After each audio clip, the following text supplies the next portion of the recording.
Hello, Joe. Let's read a given question. The question says, consider a cylindrical element and figure. Current flowing through the element is I and resistivity of the materials of the cylinder is rho. We need to choose the correct option out of the following. Option A given a power loss in second half is 4 times the power loss in first half. Option B given a voltage drop in first half is twice of voltage drop in second half. Option C, current density in both halves are equal. Option D, electric field in both halves is equal.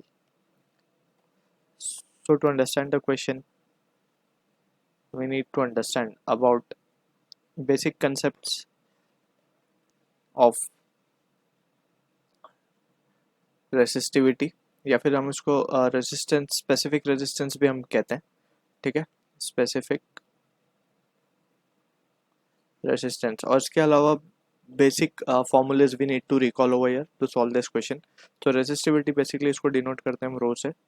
So we know कि resistance जो है वो directly proportional होता है length को and resistance is inversely proportional to the area of cross section. So when we merge this two things together, so यहाँ पे हमें एक कांस्टेंट ऑफ प्रोपोर्शनैलिटी मिलता है जिसको हम स्पेसिफिक रेजिस्टेंस कहते हैं.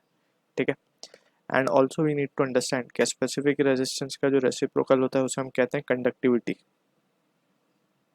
Right, this is conductivity. ठीक है, अब यहाँ से वी कैन सी रेजिस्टिविटी की अगर हम यूनिट्स की बात करें, so it is nothing but it is ohm metre. ठीक है, एंड कंडक्टिविटी का इसके ये होता है साइमेंस पर मीटर. ठीक है, साइमेंस पर मीटर. ठीक, तो अब apart from this we have to have a basic understanding. अगर हम ओम्स लॉ लिखें in vector form, so Ohm's law या फिर हम कंडक्टिविटी को डिफाइन कर सकते हैं इस तरीके से. Conductivity is nothing but it is defined as a ratio of current density to the electric field. ठीक है ना, ये बेसिकली वेक्टर फॉर्म होता है ओम्स लॉ का. ठीक है, सो यहाँ पे we can see now using the result will try to analyse the situation. हमें ऑप्शन चेक करने कौन से करेक्ट है. तो सबसे पहले अगर हम देखें तो हमें एरिया ऑफ क्रॉस सेक्शन हम निकाल सकते हैं दोनों के.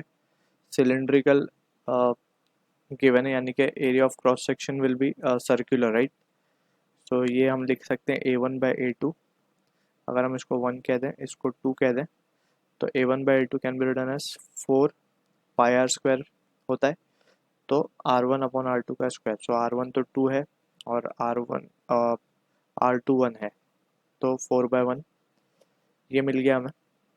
इसके बाद we can calculate the value of current density. Current density basically क्या होता है? It is a ratio of current per unit area या फिर current per unit area of cross section is current density. अब क्योंकि ये दोनों ही सिलेंड्रिकल सेक्शंस जो हैं वो सीरीज में कनेक्टेड है, so same current will be flowing. We know series में सेम करंट फ्लो होता है.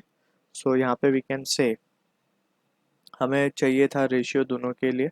अगर हम दोनों को कंपेयर करना चाहें तो we can write J1/J2 can be written as A2/A1, जो क्या आएगा 1/4.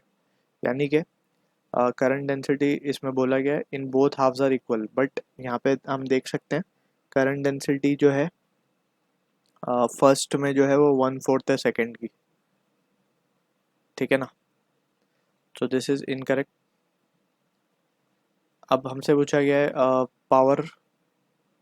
Power loss in second half. तो पहले हम चेक कर लेते हैं वोल्टेज की बात. Voltage we can check. So by Ohm's law हम क्या लिख सकते हैं? V1/V2 can be written as IR1/IR2. ठीक है ना, रेजिस्टेंस निकाल सकते हैं हम इसके बेसिस पे. तो आई तो कैंसिल हो जाएगा, it will be R1/R2. R1 की अगर हम बात करें तो हम देख सकते हैं फॉर्मूला रो L1/A1 आएगा, ये रो L2/A2. क्योंकि मटेरियल सेम है इसीलिए रेजिस्टिविटी सेम होगी, तो ये कैंसिल हो जाएगा. लेंथ भी हमारी सेम गिवन है, तो ये आ जाएगा A2/A1. A2/A1 यानी कि 1/4 अगेन. ठीक है ना, तो यहाँ पे हम देख सकते हैं कि वोल्टेज ड्रॉप में जो आ रहा है हमें बोला गया voltage it has been given, we have calculated the voltage drop in first half is twice. सो यहाँ से भी अगेन हम देख सकते हैं कि पोटेंशियल जो ड्रॉप आ रहा है वो 1/4 है फर्स्ट में of the second, so this is also incorrect. अब हम बात करते हैं पावर लॉस की. सो power loss we can calculate. Power loss is given by the expression I square into R. ठीक है, that is power loss in resistor. So this can be written as P1 upon P2 can be written as I, तो again same है, so we can just write it as to I square R होता है ये. ठीक है ना, तो इसको हम लिख सकते हैं R1 upon R2. अब R1 upon R2 हमें क्या मिला है, इट इज 1/4. सो यहाँ पे हम देख सकते हैं P1 is coming out to be P2 upon 4.